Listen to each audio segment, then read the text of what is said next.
My name's James Podesta. I head the development team here at STRI, and I'm joined today by Rodger, who is the Principle Project Manager at STRI. We're going to discuss development today, or the development process, if you like, for want of a better phrase. So just to kick things off, we'll give a sort of broad parameter on where we are. Initially, we're going to be talking about development in the UK, specifically England, but also sort of covering Wales, Ireland and Scotland as well. And we're talking about what we would term to be smaller or medium-sized projects. So we're excluding things like major stadium design or huge sporting complexes, if you like, or urban environment developments. So we're really focusing in on club, sports facilities, local community facility developments and urban developments as well. Neil, just to kick things off, in terms of the development process, clearly STRI can become involved at a number of different junctures in a development program, if you like. But it's always useful, I suppose, if we're in at the start of things.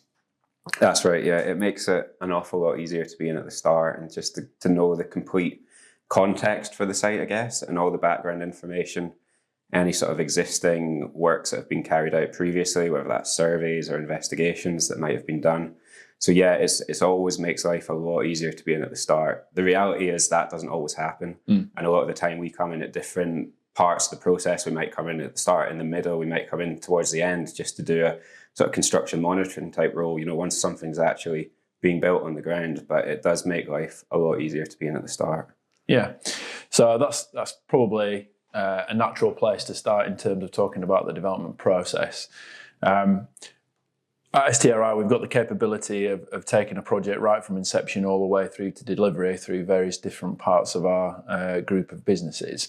But in terms of, let's say, a local sports club, if they want to do a development, our advice would be obviously to involve us at the very outset of that process, when essentially they're thinking they have an idea of a project that they want to put forward, and we can help them in that process then. Typically, from my perspective, the way we would do that is, you touched on it a moment ago, feasibility work to start with. So we'd be looking at, is it possible to actually do what the club are wanting to achieve in terms of a sports surface or a sports facility itself, which might include different infrastructure.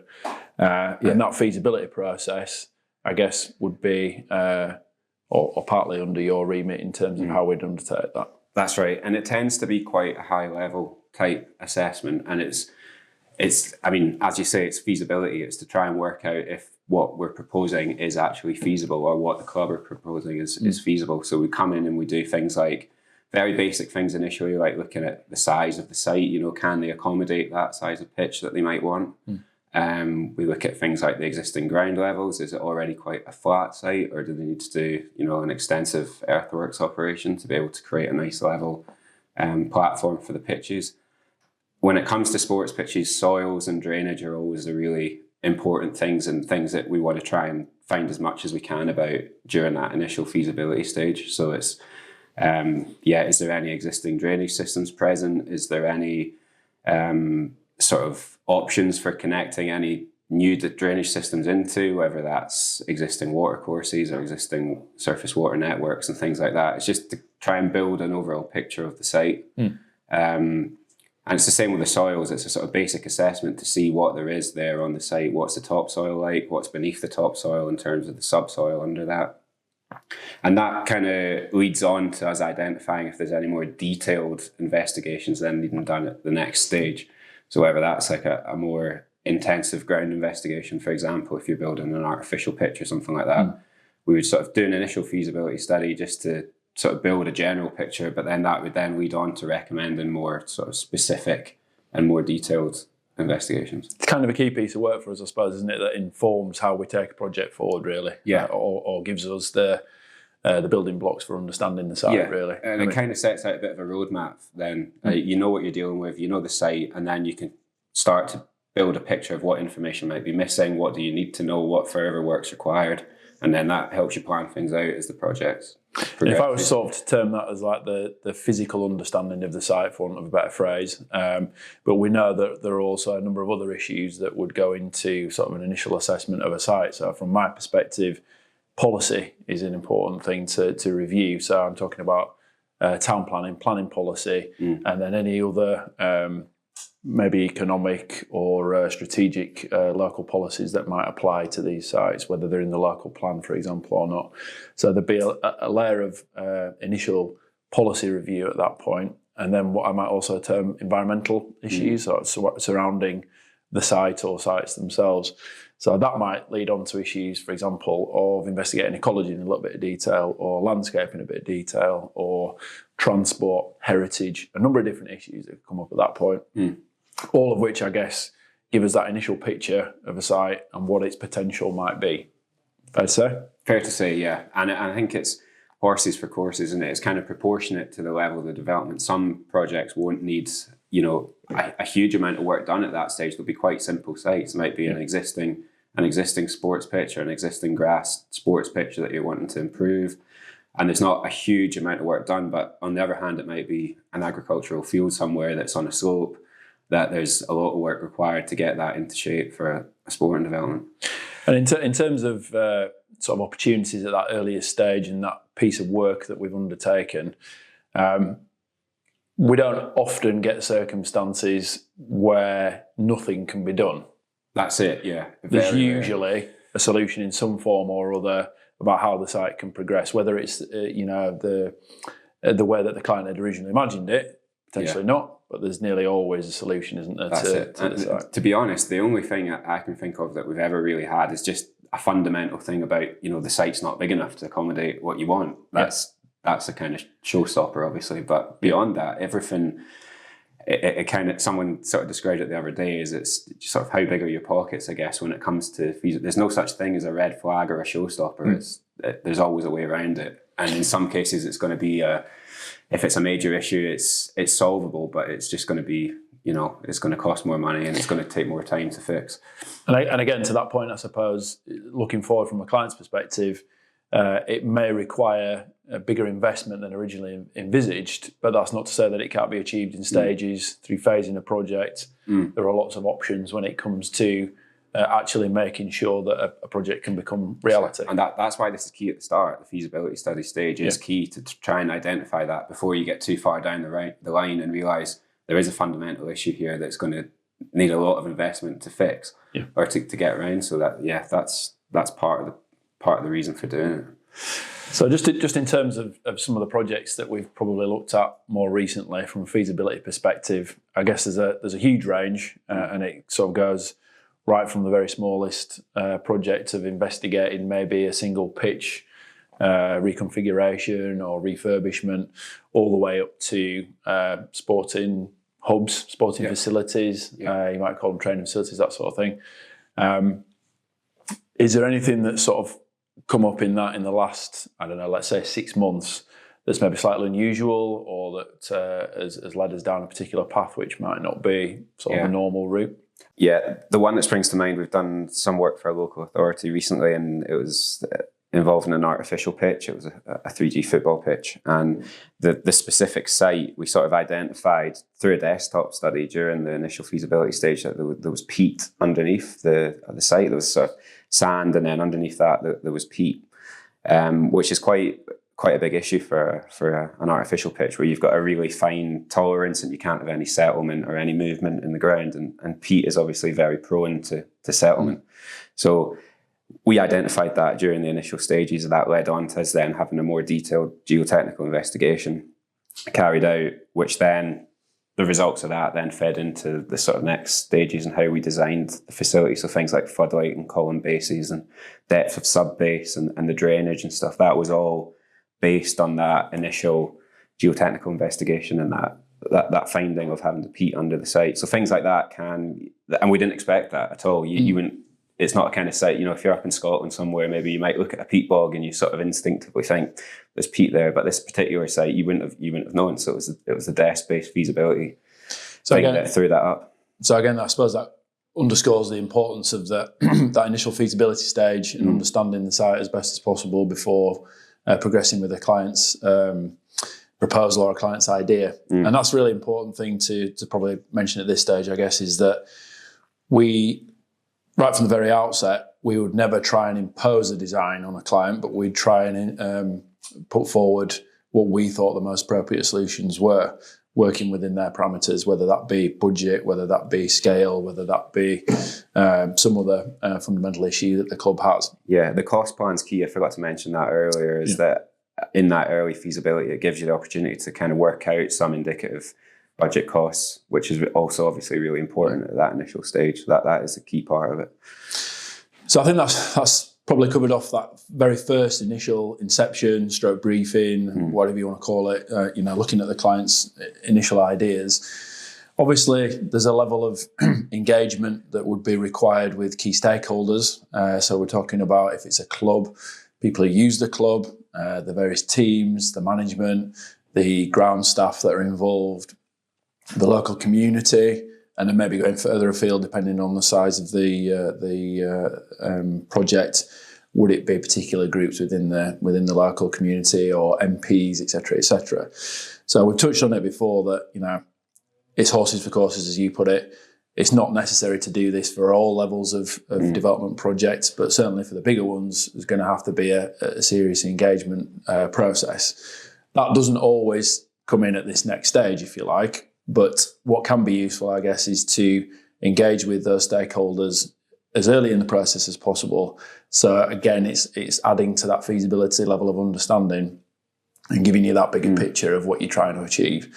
So I'm thinking, Neil, for example, with sports clubs, you really need to understand the usage of the particular club, if it currently is used for those purposes.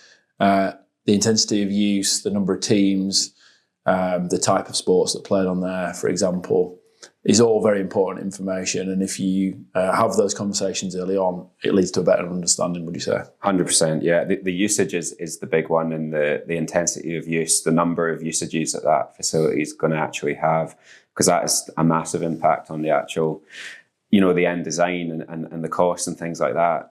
We see this all the time, is that that can be unclear in the sort of early stages of what the level of usage is. And it makes it quite difficult to then design something that's going to be suitable for that level of use. And it just means, you want to make sure the expectations are met and you don't get down the line of designing something and building something that's ultimately not capable of withstanding the level of usage that it's going to get. So yeah, it's really important part of it. And I guess if a site is a virgin site and there's no use on it at the moment, or there's previous use on it that wasn't connected to sports, if you like, what's important to understand from that perspective is then who is going to be the end user, and what their requirements are going to be.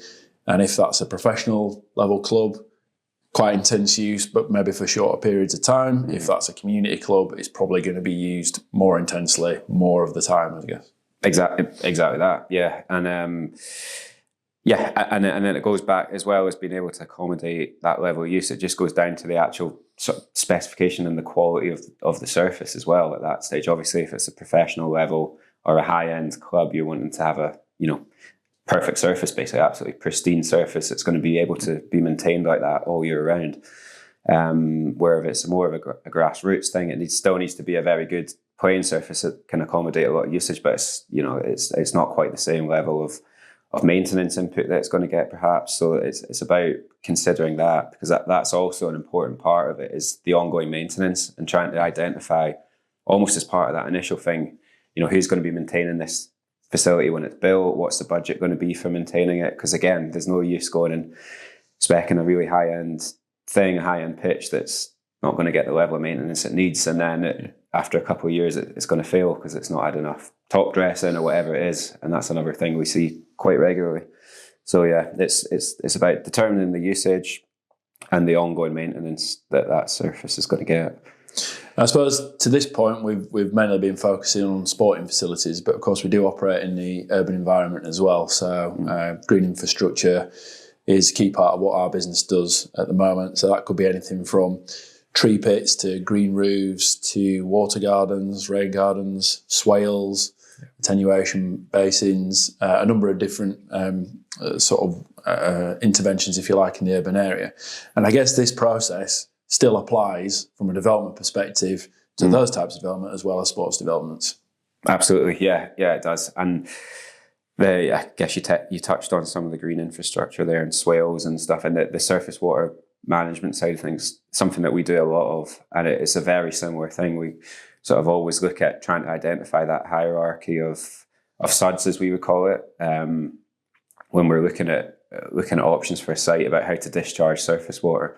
And the sort of top of the triangle there, your number one option is always infiltration. The most sustainable way to do it, to dispose of surface water, is just naturally through infiltration. So it's trying to, during the early feasibility of that type of project, is looking at opportunities to do that, to deal with water in situ rather than having to connect it into an existing network, which would be at the opposite. That would be your sort of last resort at the other end of the scale. So yeah, it's very similar. So that's all part of that same sort of feasibility stage of understanding the parameters of a site, isn't it, really? Yeah. Okay. All right, so I think we've probably covered off that topic in a little bit of detail there, but if we move the process forward, ordinarily what we'd be looking to do after we'd understood that stage of things in terms of feasibility and given some consideration to engagement with various stakeholders, even if that's not the sort of the key next stage, we'd probably want to be moving things on, from my perspective, in terms of getting a bit of a clearer steer from the local planning authority as to whether or not these developments would require planning, and if they do require planning, what the sort of expectations would be from the local authority's perspective in terms of information to be supplied.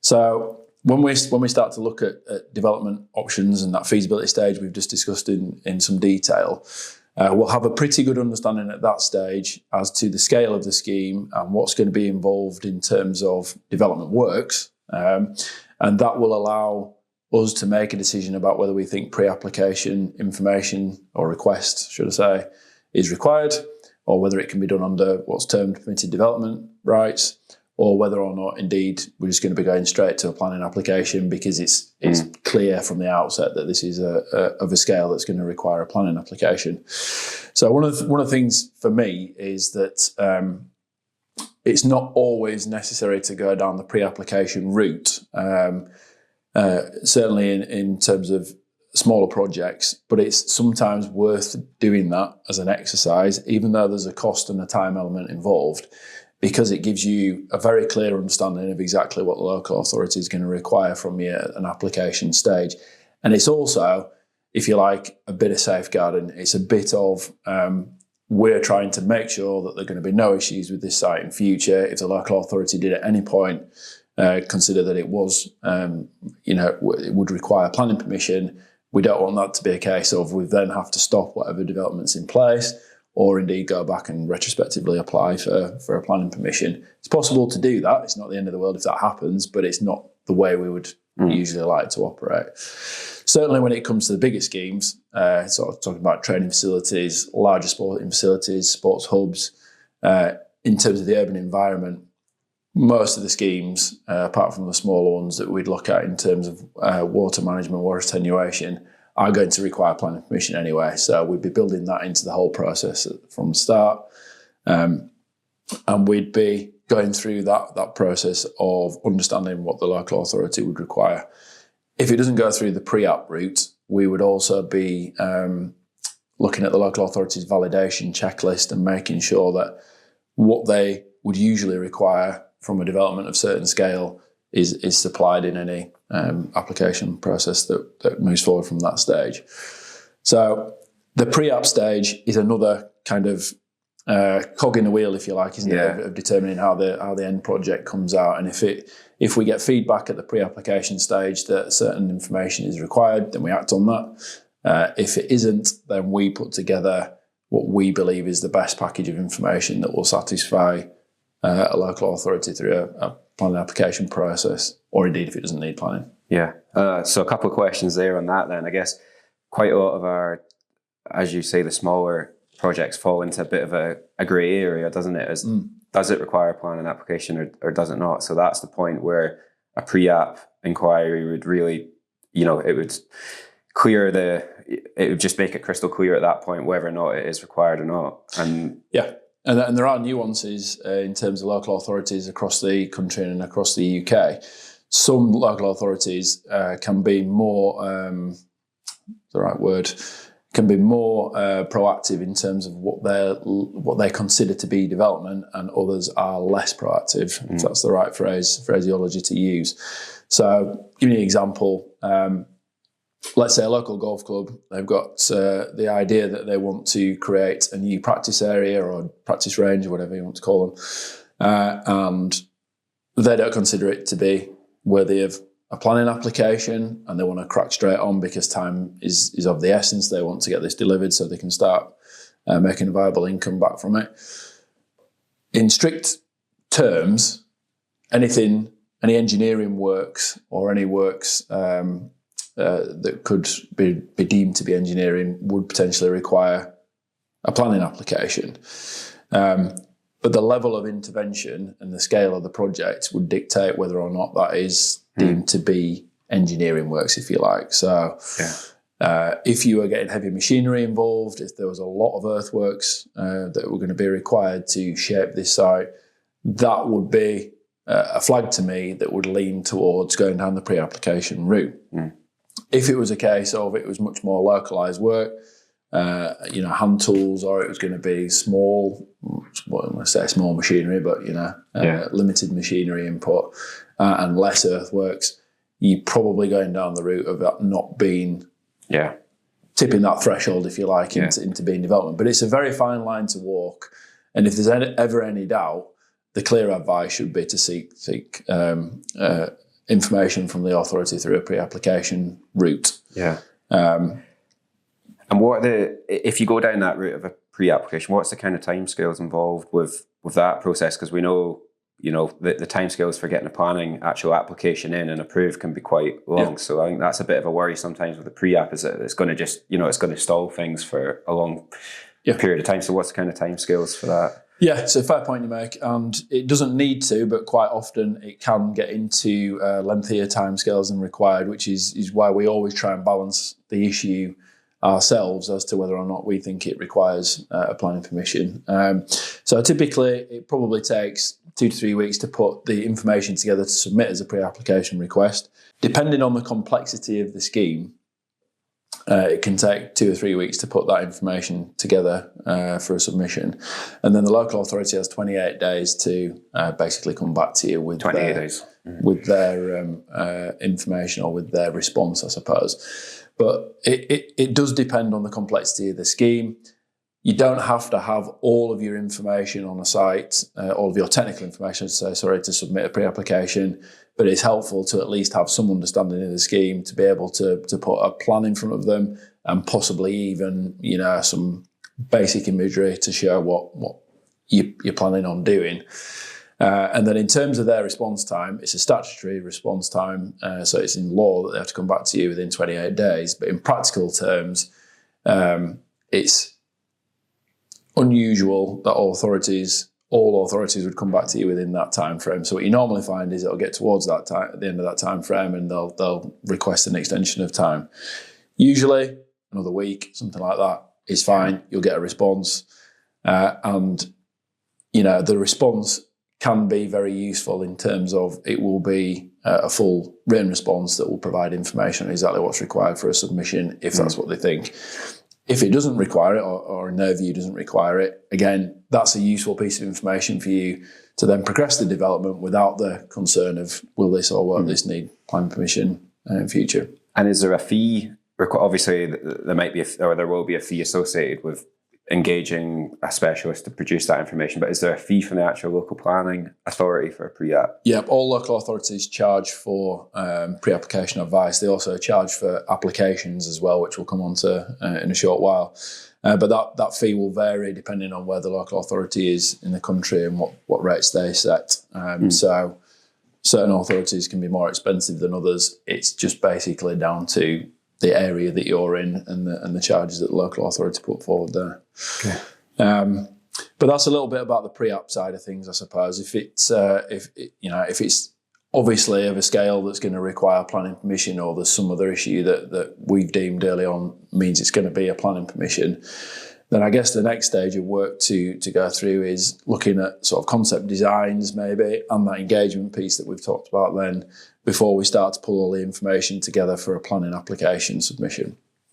So from the design perspective, we've already talked about the feasibility stage in terms of that being the platform that sets up how we address whatever the proposal is. At the design stage, we don't just go full guns and deliver an all-out design in one stage, if you like, or one process, do it. It's a staged affair. It's a staged affair, yeah. There are some situations, a small project, where it might be, it might be all guns out and we can produce all the design information in one go because it's a relatively small thing and we can produce all the, it might not need to go to planning, so we don't have to worry about sort of planning submissions. It's more just detailed design information that a contractor can then use to build the thing, and we could do that in one go. But in some of the more complicated ones where there is a planning application required, yeah, it's very much a staged thing. Initially sort of concept designs, and then more sort of spatial coordination, and on to the technical design, and then before you're onto the construction phase. So it usually goes through quite a clear process, but it's not identical in every project. It's maybe a good point to bring in a reference to the REBA stages of work.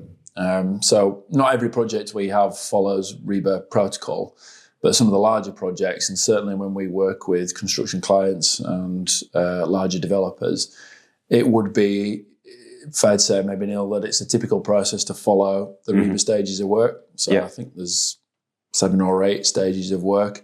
Typically we'd be involved with maybe 5 or 6 of those stages. So from initial stage 0, briefing, inception, understanding, all the way through concept design, technical design, and then construction design, and then into the actual construction process itself would lead us through maybe those first 0 to 5 stages. Yeah, that's right. And very specific things at each of those stages. So without going through every single one, but I think that the planning is a big one, and making sure that we're producing the right design information for submission to planning as part of a planning application, because they're very, very strict about what you have to submit and the sort of level of information you have to provide on drawings and some of your written documents as well. So yeah, that's a very clear stage of identifying what we need to submit for planning, getting that done. I know we'll probably come on to talk about full planning applications maybe in a bit, but then the chances are after that planning application's happened, if it's got permission, you're going to come back with a load of conditions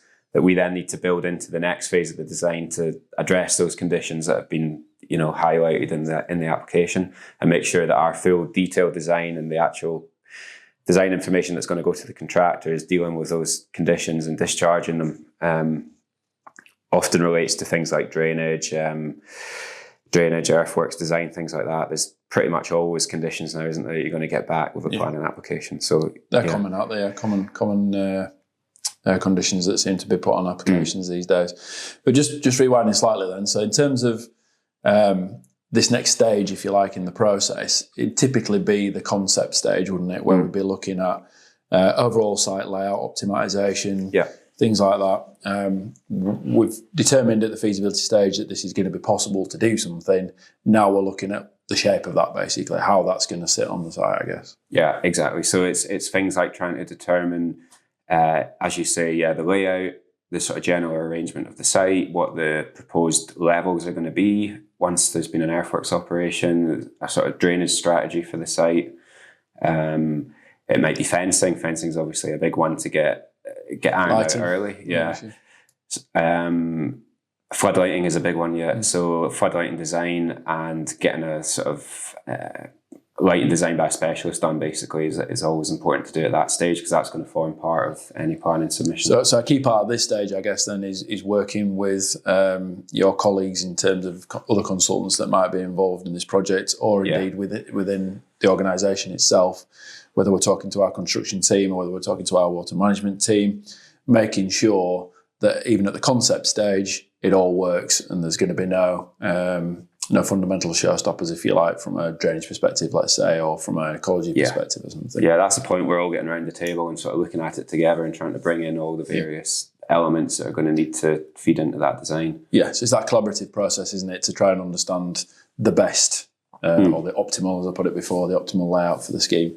And there's a lot of coordination with the client at that stage as well, of course, especially when you're sort of developing layouts and arrangements for the site, because it's fine us going away and spending, a period of time doing that, but at the end of the day, if it's not what the client wants or what they're anticipating, then it's not going to work. So it's trying to communicate and engage with them through that initial concept stage to make sure that we're designing what it is they want, with arrangements, fencing layouts, path layouts, all that kind of thing that they're going to obviously have a big say on and how they want the site to look and feel. Yeah, and I guess, again, maybe a good point to just make a couple of distinctions. If we are working on a larger, more established project, let's say sports facilities, part of a new school project, for example, big schemes, millions of pounds in terms of the delivery side of things, it's likely that we'd be involved in more of a formal process at this point, isn't it? So initial feasibility work may have just been carried out by ourselves and a few other consultants, and sort of combining that together.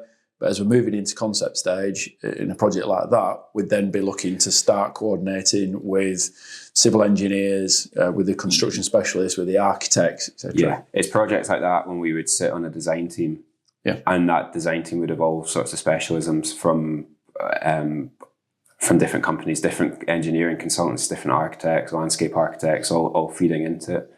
On the other end of the scale, if it's a small development, there won't be a design team like that. There won't be any sort of formal process. It's very much on us to kind of develop that concept, and make sure it's going through the stages in the right way, and that we're ticking all the boxes from that side. Yeah, and that smaller scale projects, that's where we'd become more heavily involved with the client again, in terms of making sure they understand the concept, making sure they're happy with that concept, and that we can move to the next stage of the development process, if you like. Yeah, exactly. In terms of the concept stage then, Neil, we've got our concept plan, we've got the client in the room, and we're talking to them about the concept. They don't like something. They're not happy with the way that something is. It's not how they originally envisaged things, but from our perspective, it's kind of the optimal layout.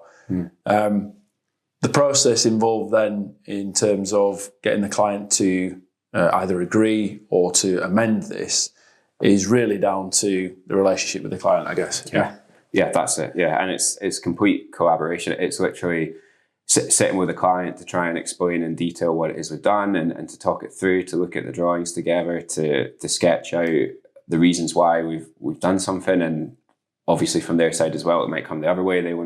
They explain to us in more detail why they sort of envisage something being a certain way, and we can iterate and revise and tweak our drawings during that concept stage as much as we like, till we get something that we're both happy with. And for me, I suppose that's the point about concept, isn't it? That it's our view, if you like, and it might be that we present options actually rather than a single version, but at least at that point, it is the concept, and we are trying to establish again the sort of broad parameters of the layout and understand that.